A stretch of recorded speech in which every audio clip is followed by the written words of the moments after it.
Welcome to episode 203 of the Selling Your Screenplay podcast. I'm Ashley Scott Myers, screenwriter and blogger over at sellingyourscreenplay.com.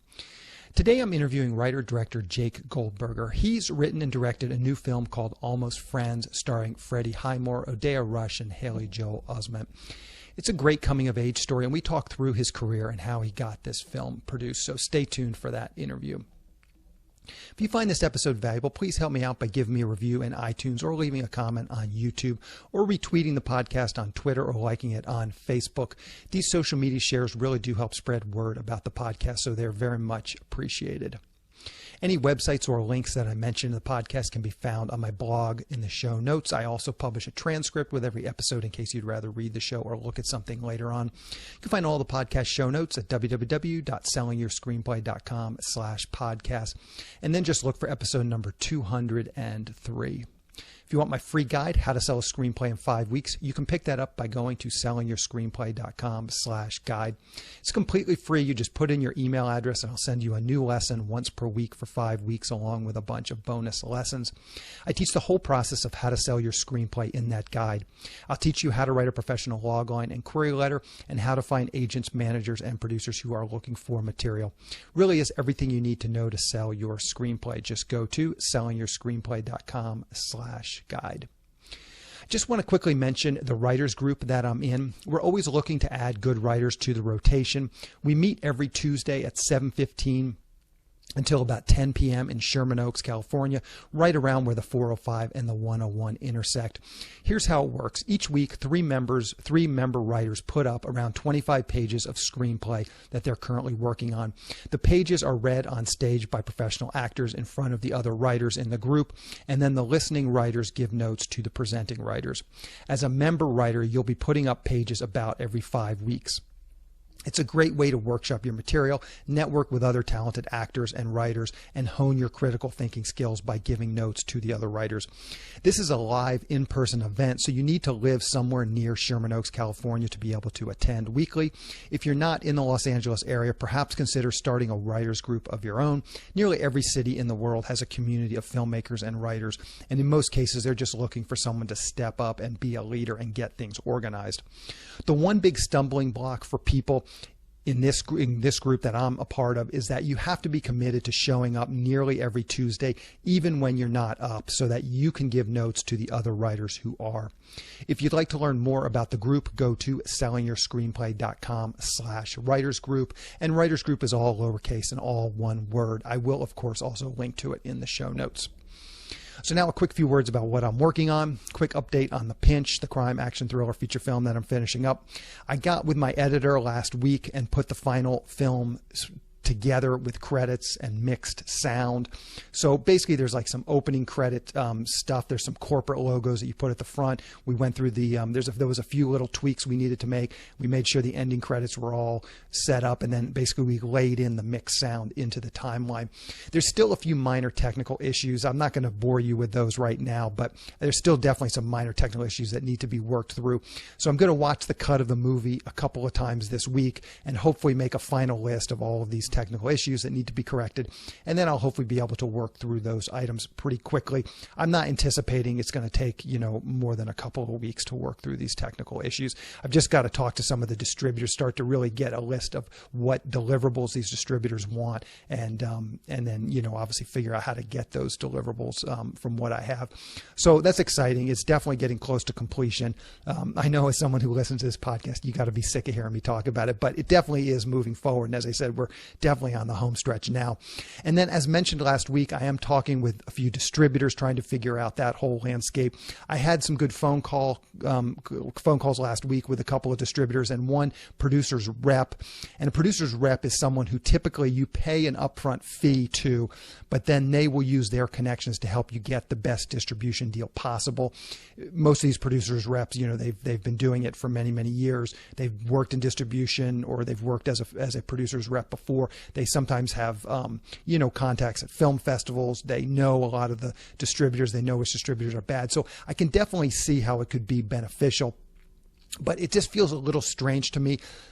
There are certainly people out there who have a lot of experience with distribution. So again, I can see how they might be able to justify their cost. I mean, especially they're not charging that much. I mean, the fees kind of are like, $3,500, $5,000. And I think I had one producer's rep say they wanted $10,000. Obviously, I don't have $10,000 when the whole budget of this film is only about $30,000.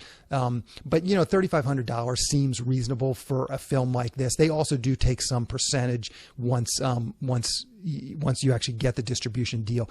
But none of these producers' reps will do it without that upfront payment. And that always seems a little odd to me. I mean, perhaps my movie is just not something that ultimately they think they can sell. It just seems like if they really thought they could sell the film, like if they're really confident that they could sell the film, or they really like the film, really believe in the film, they would say, okay, no upfront fee, we'll just take a percentage on the back end. But I've never talked to a producer's rep who would do that. Again, maybe I just haven't had the right movie, but it just doesn't seem like quite the right fit for this particular film. In any event, I'd be curious to hear from anyone who has used a producer's rep and how that experience went. So if you have used a producer's rep, please do email me, because I'd be real curious to hear how that went and how you decided to go with them. I mean, that's the biggest thing. I mean, when you don't, there's so many shady people in film distribution. When you haven't worked with someone before, it's hard to just start shelling out money for something like this. I mean, if I knew some of these people personally, or I knew sort of, I don't know, I guess if I just worked with them before, if I knew them personally, it would be a much easier decision. But when you don't know them, I mean, it could just be money, you're just basically flushing down the toilet. I don't know. So anyways, again, I'd be curious to hear if you've had any experience with a producer's rep. So in terms of distribution, I have at least one offer that I like, several offers that I'm not too crazy about, but I still have a good number of companies who I'm waiting to hear back from. I mean, a company emailed me this morning saying, hey, we're just really backed up. We are going to try and get to your film. We've got the holidays. The Thanksgiving holiday obviously pushes things back a little bit. So I'll probably wait a week or two before making a final decision on that. Also, as mentioned last week, I did enter a bunch of film festivals. So part of me thinks that maybe I should have done the festival run and then tried to find a distributor. Just on the off chance that I had a good festival run, maybe I could get some good reviews, win some awards, maybe meet a distributor at a festival. And that's advantageous in some ways, because a lot of times when you go to festivals, the people are it's a great audience. I mean, when you go to like small screenings, and the people in the audience, a lot of them, even the ones you don't know, they know that the filmmakers are there. So it's usually a great atmosphere. They laugh at the appropriate moments. They, cringe at the appropriate moments. So those screenings usually go well. So if a distributor is sitting in there, part of that enthusiasm can kind of rub off on them. If you can get the distributors into a screening room, you might be able to get them more excited about the film. Now it's like, they're just watching it. I'm sending them links to the film, and they're just watching it on their own. And they're probably watching, 20 other films that day. So it's difficult to get people super excited about it. So that's part of me. But I think at this point, I'm just getting a little bit impatient, which is probably not a great thing to be doing at this stage, but I'm getting a little bit impatient, kind of want to move on to my next project. So I'm kind of thinking I will probably wrap this up. And I don't ultimately think, I have enough experience, and I've talked to enough producers at this point to kind of know where I think this film will ultimately land. And I don't think the deals are going to be, that much better after the festival run than they are before. And there's quite a ramp up time, like in talking to some of these distributors.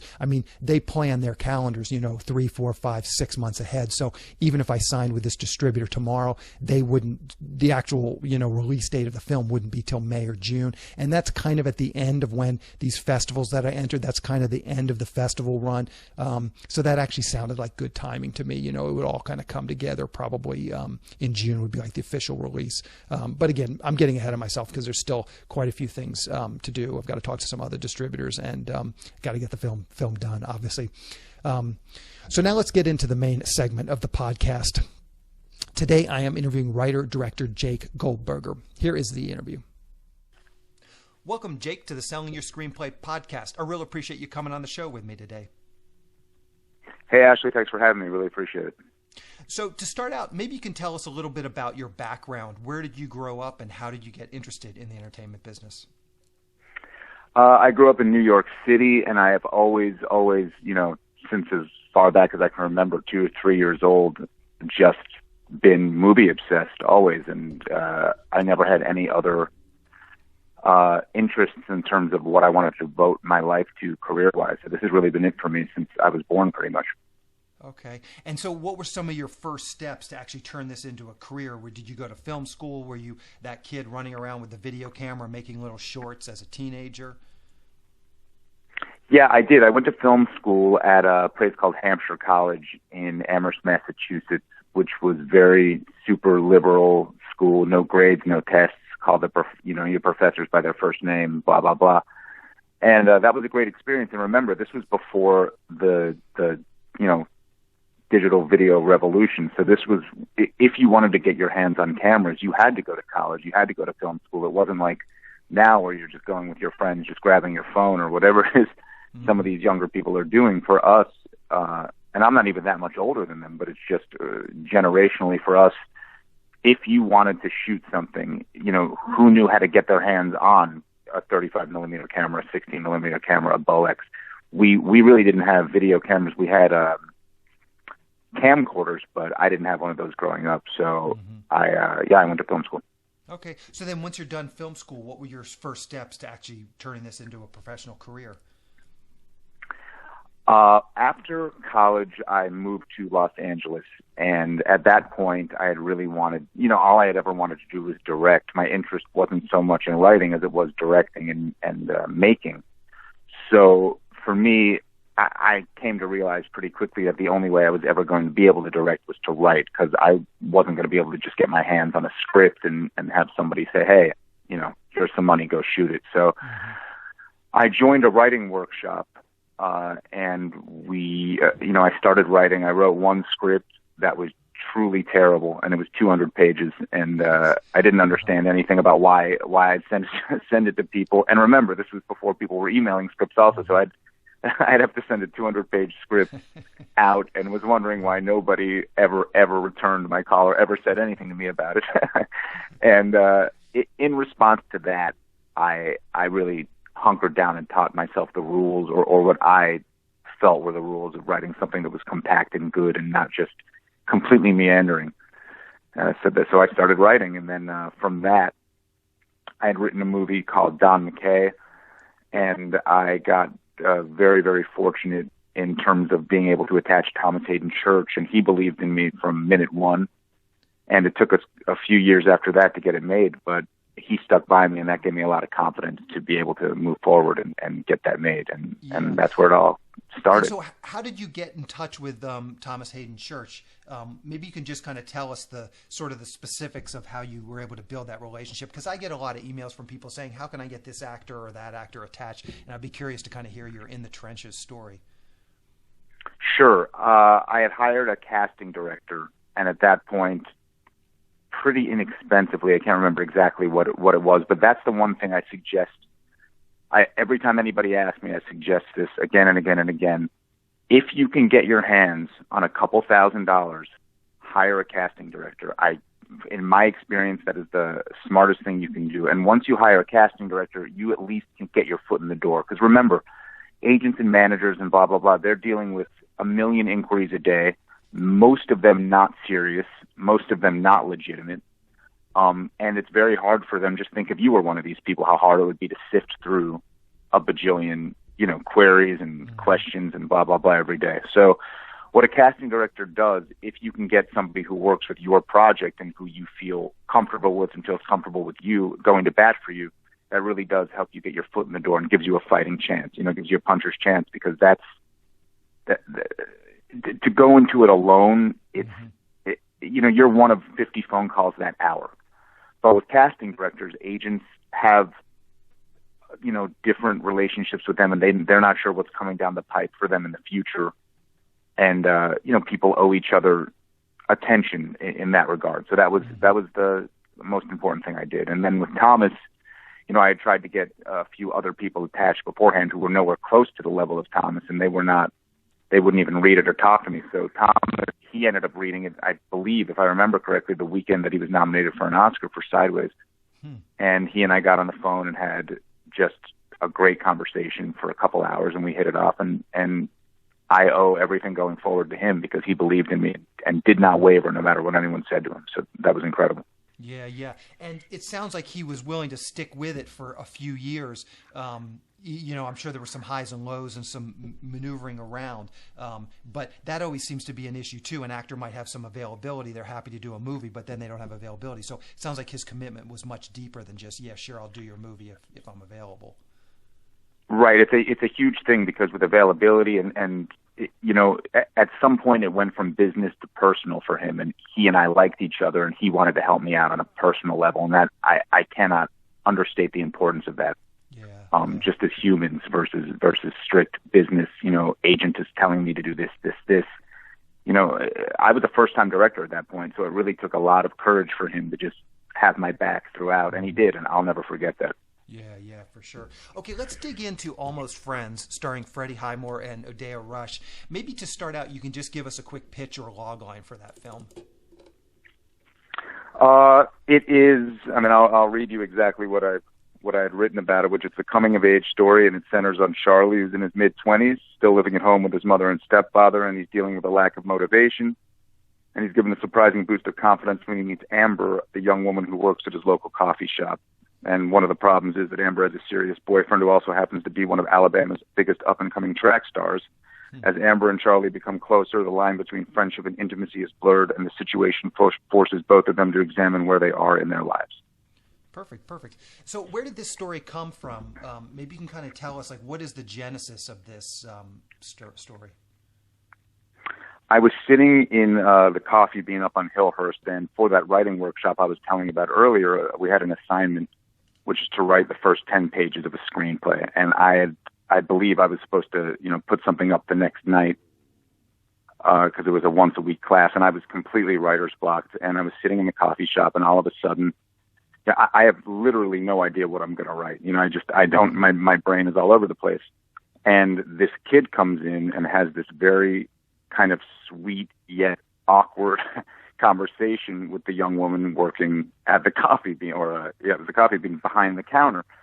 And I transcribed the conversation, and it was both charming and a little bit creepy, but she was responding to him to some degree, and he was clearly a sweet guy.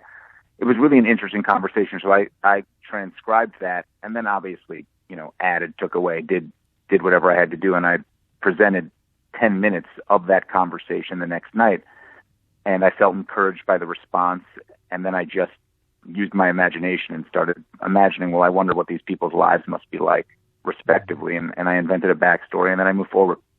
Yeah, perfect. What is your day? I just like to talk about your actual process a little bit of writing. What does your day look like when you're writing? Do you typically work on other projects? You spend 2 hours writing, or do you just go nuts and do 12-hour days until you get it done?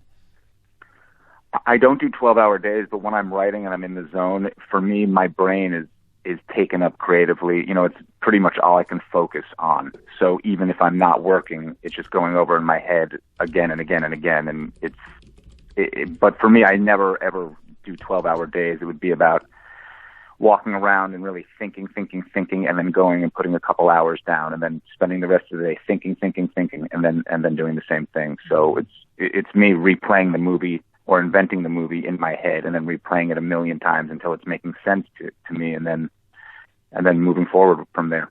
Yeah. And how much time do you spend in the preparation stage of outlining and maybe doing character, bios or that kind of thing versus actually opening final draft and actually cranking out pages? Almost all of it is in my head. I don't outline on paper. I outline in my head. And once the puzzle pieces are making sense in my head, then I can see the movie, if that makes any sense. And as I progress, then I sit down and I start writing. And then obviously from draft to draft, once you have your feet planted, then you're making many changes and trying to accommodate the story that you've now put down on paper. But for me personally, I'm the type of person that, as I said, once I'm in the zone, I'm just going over it a bajillion times in my head. And all the possibilities that are happening, the ones that I feel are working, I'm going to put down on final drafts, obviously in the script, and then I'll backtrack and things like that. But it's not a lot of writing 50 different possibilities, you know, and figuring it out on paper. I'm figuring it out in my head and then moving forward on paper. Yeah. And something like Almost Friends, how long did it take you to write the script from, you know, the time you start to the time you actually have a polished draft? Are we talking, you know, a month? Are we talking 6 months? What does the timeline look like? We're probably talking 6 months or something along those lines. And sometimes, you know, I'll have an idea while I'll start writing a script and then I'll abandon it because I'll feel not confident in it. And then a couple years later, I'll come back to it. So in this case, I would say 6 months for the first draft, but then as time, because it took us a little while to get it made, as times change, as themes change, as I look at things differently, then I'll redraft. And remember, as you know, when you're dealing with different producers, you have producers' notes, some you agree with and some you don't. And as you move from producer to producer, if it's not working out with one person, you kind of have to go back to square one. I see a lot of people fall into this trap where they're doing notes for one producer and then they move on with that exact draft to another producer. And, you know, it goes on and on and on to 5 different producers. And by the time you actually read it, it doesn't make any semblance of sense anymore. Yeah. You know, it's just this kind of Frankenstein monster of a lot of different producers who seem to, you know everything, even though of course they don't, but their notes all over it, and it becomes something that isn't as inventive as if you go right back to the first draft, you go, okay, now I can see what we were talking about initially and what got people excited in the first place. Yeah, no, I understand. So what does your development process look like? Once you have that first draft that you want to start showing people, do you have like a trusted producer friend or some other writer friends or something? How does that go? And then let's talk about some of those notes, how you interpret notes from people. With this script, I do have trusted writer friends and I do have trusted producer friends. But at the end of the day, if I'm directing this myself and as a movie freak and as somebody who I feel is, pretty well versed in all this, I always, if I'm going to move forward with something, I have to be confident in it from my end. So if I disagree with somebody I'm working with and I feel strongly about it, I'm going to stick with my own game plan. And again, I'm always open if somebody has better ideas than I do. Mm-hmm. But if I feel it's not organic and it's forced into kind of a genre or something that other people would like, then I don't want to devote 3 years making it, if that makes any sense. So yes, I do have trusted writer friends and producer friends. My friend Jim Young, who's been my producer for these last 3 movies, he's somebody I trust implicitly, as are a number of other people who I like to brainstorm with. Yeah. And so let's talk about that process of once you start to get to the point where you're actually approaching, maybe the executive producers or a production company that has some financing and getting notes from them. How do you handle, with some amount of tact, those notes you don't agree with?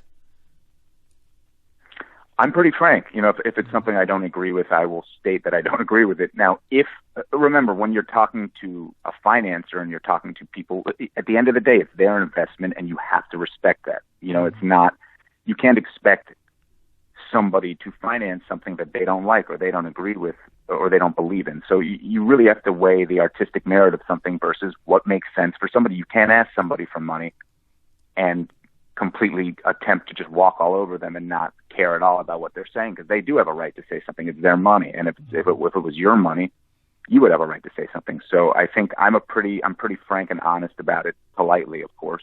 Mm-hmm. And then you have to weigh it out. If their notes are so painful to you that you can't wrap your head around them, then you're going to have to make that decision to move on.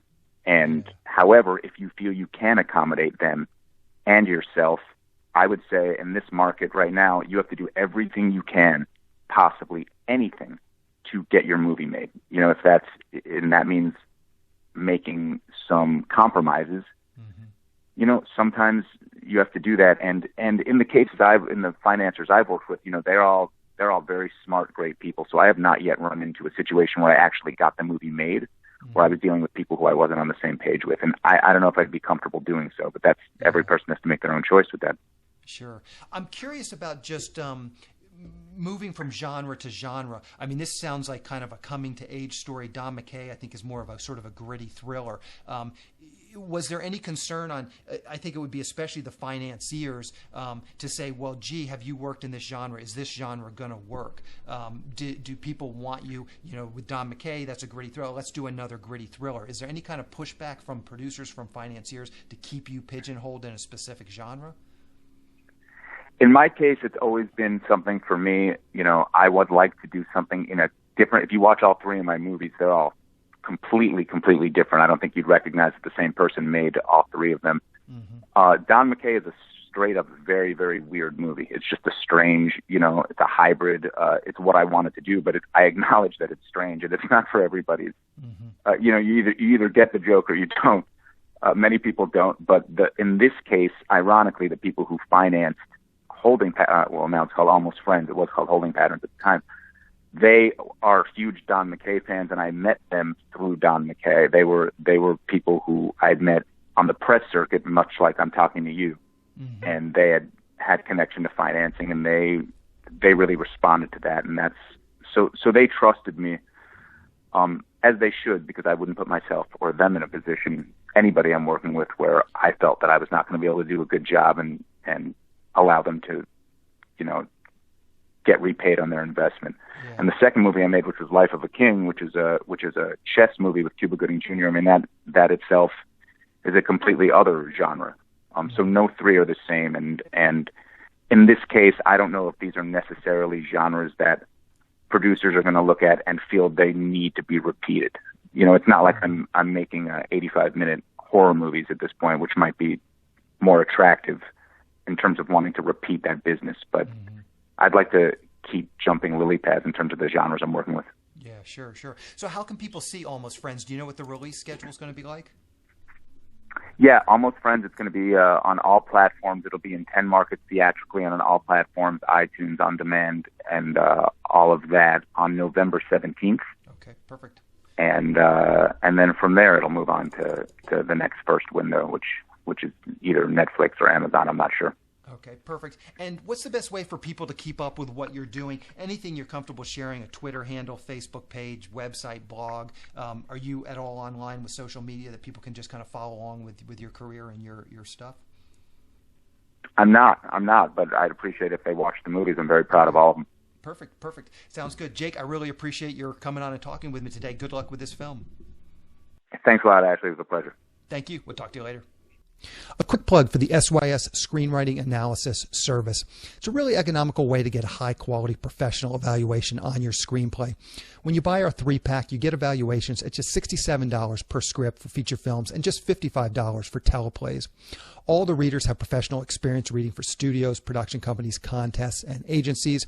You can read a short bio on each reader on our website, and you can pick the reader who you think is the best fit for your script. Turnaround time is usually just a few days, but rarely more than a week. The readers will evaluate your script on 6 key factors: concept, character, structure, marketability, tone, and overall craft, which will include formatting, spelling, and grammar. Every script will get a grade of pass, consider, or recommend, which should help you roughly understand where your script might rank if you were to submit it to a production company or agency. We can provide an analysis on features or television scripts. We also do proofreading without any analysis. We will also look at a treatment or outline and give you the same analysis on it. So if you're looking to vet some of your project ideas, this is a great way to do it. We will also write a logline and synopsis for you. You can add this logline and synopsis service to an analysis, or you can simply purchase this service as a standalone product. As a bonus, if your script gets a recommend from a reader, you get a free email fax blast to my list of industry contacts. This is the exact same blast service I use myself to promote my own scripts, and it's the same service I sell on the website. It's a great way to get your script into the hands of producers who are looking for material. So if you want a professional evaluation of your screenplay at a very reasonable price, check out www.sellingyourscreenplay.com/consultants. Again, that's sellingyourscreenplay.com/consultants. On the next episode of the podcast, I'm going to be interviewing writer-director Martin Gooch. He was one of my first podcast guests almost 4 years ago on episode number 17. I will link to that episode in the show notes for today's episode. If you have a moment, go back and listen to that episode, as that episode really covers the early days of his career. When I interviewed him 4 years ago, he had just completed a couple of films, so we talk about those, but he was really at a much earlier stage than he is now 4 years later. So if you want some of that backstory, definitely definitely check that out, because this new interview, we're really going to dig into his latest horror thriller film, The Gatehouse, which is an excellent film, and he talks all about how he got that together and ultimately raised the money for that film. So keep an eye out for that episode next week. To wrap things up, I just want to touch on a few things from today's interview with Jake. I think there's a lot of great information that Jake gave us today, but I want to touch on the part about hiring a casting director. I want to really emphasize something. Hiring a casting director like what he's talking about, I would say that's a fairly advanced move. I'll talk about the actual logistics of this, which frankly are pretty straightforward and simple. I'll talk about all the logistics of hiring a casting director in a minute, but you want to really think this through. This isn't something you should do, at least I don't think so, if you don't understand exactly what you're getting into. The reason you're trying to get a name actor attached to your film, obviously, is because, at least in theory, it's easier. Once you have that name actor, it's easier to raise money with the name talent attached. Now, I say it's easier, but that doesn't mean it's easy. It's still hard to raise money no matter who's attached to your film. And this is the part I don't think especially newbies fully understand. So you've got to be prepared for that from the onset. What are you going to do if you actually get a name actor attached? How are you going to raise money once you get that letter of intent from the actor?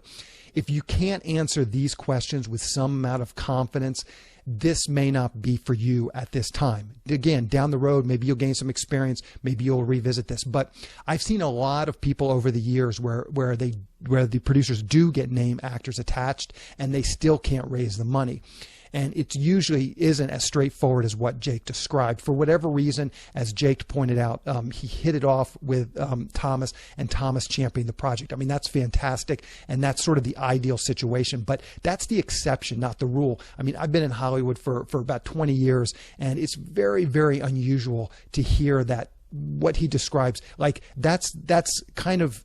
like, that's the ideal. Like, you hear people talk about this and, you know, it's great when it happens, but I've also seen, you know, the 100 other times. This is like the one time I've seen it happen. I've also seen the other 99 times where it doesn't happen like quite like that. So again, this is really the exception, not the rule. Obviously, if it happens for you, that's fantastic. And as Jake points out, it can really be a feather in your cap. But what's more likely to happen is the actor or the actor's agent agrees to do your film, but they require you to sign a pay or play deal in order for them to sign a letter of intent. And that pay or play deal means you have to pay the actor even if you don't make the film. So then if you can't raise the money, you're still on the hook for paying the actor. So again, make sure you have a plan to get the film all the way through to completion if you do decide to go this route. It's not going to be as simple as just paying the $2,000 for the casting director and then, oh, the actor loves your script and then he's attached and will sign a letter of intent without the pay or play. Again, it does happen sometimes, but that's very, very unusual. That's not sort of that's not what normally happens. Usually, as I said, it's more of what I just described where, yeah, they'll do your film. You'll find someone who will do your film. And even that's not always as straightforward. And even that takes some time and effort, even to get someone to agree to this pay or play deal. But once you have that letter of intent and pay or play deal, again, you are on the hook for paying that actor, whether you raise the money or not. So just really think that through and make sure you really understand what you're getting into before you go down this route. Now, in terms of actually hiring the casting director, it's pretty straightforward, as I said. All you really need to do is make a list of a few films that are similar to yours and then go into IMDb and drill down and find the name of the casting director for those films. Then what you want to do is see if that casting director has worked on films as a casting director. I mean, a lot of people break into the industry in other areas and they end up being a casting director or something. So you want to make sure that they've worked on other films as a casting director and they have cast some of the specific actors that you think would be right for your project. This is really important. You know, it's not just about getting a casting director, it's getting a good casting director, and not just a good casting director, a casting director that has a relationship with the actors that you want to go after. If you pick a casting director that has cast the exact actors you want to go after, then it stands to reason that they have a good chance. Maybe they won't be able to get those actors attached to your project, but they will at least be able to get your project in front of those actors so that those actors can make a decision. That's the key, and that's what you want to really, really look for.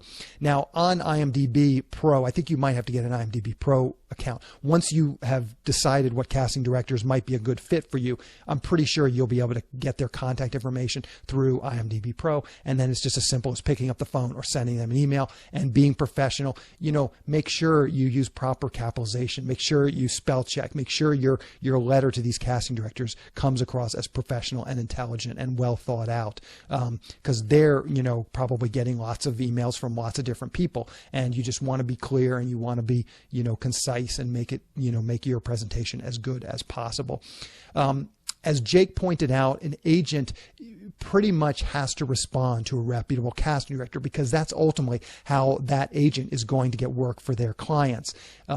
It's by working with a casting director. And, an agent has a whole roster of actors, not just the named talent that you're going after, but they probably have a whole slew of up and coming actors that are not named talent. So, they're often going to try and get those, actors into your project as well, and they're going to suggest them. And again, this whole thing is a sort of a reciprocal relationship. I mean, the agents know that these casting directors, their careers are probably moving along, and they don't know. I mean, that casting director who's casting your film today may be casting, the next Steven Spielberg movie next year, or 2 years, or 3 years, or 5 years down the road. So there is some real incentive for the agents to be nice and to work with the casting directors. And again, they might give a polite no, and sometimes the agents are still rude even to casting directors that do have a reputation, but at least your chances go up with the casting director attached and with the casting director making the submission to the agent. Hopefully, again, that casting director has a prior relationship with that agent, so that the agent takes that submission much more seriously than, as Jake points out, the other 50 phone calls and other 50 emails that have come in just that hour.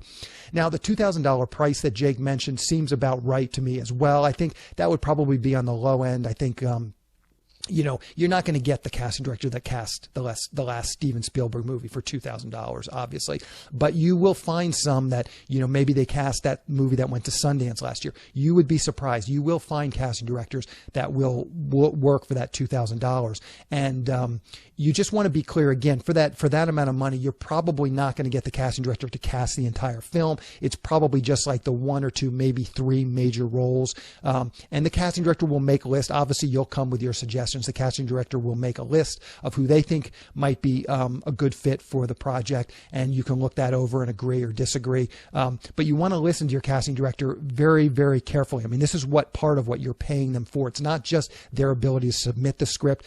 Good casting directors, they know which actors are willing to do low budget films, willing to do, this particular genre. Maybe there's a comedian out there that you haven't thought of that's looking to get into drama, and your project is a drama. So that casting director might have a relationship with that comedian. You would never necessarily think of that comedian, but maybe that comedian wants to cross over and do a dramatic role. They have some star power and they're willing to work for less than the rate. So again, casting directors are going to know this type of stuff. They're going to know which actors are potentially available. They're going to know which actors are open to these things. They're going to know which agents might be open to reading your script. And that's, again, all part of what you're paying for. Now, casting the smaller roles, like if you have, a bunch of one-liners, just smaller roles, that's very time consuming, and it's kind of the unglamorous part of casting. So, for the small fee of $2,000, you're probably not going to get a casting director that's going to help a lot with that. And that's fine, because frankly, you can do that stuff on your own, or you can get someone else to help you. And there, you don't need an experienced casting director.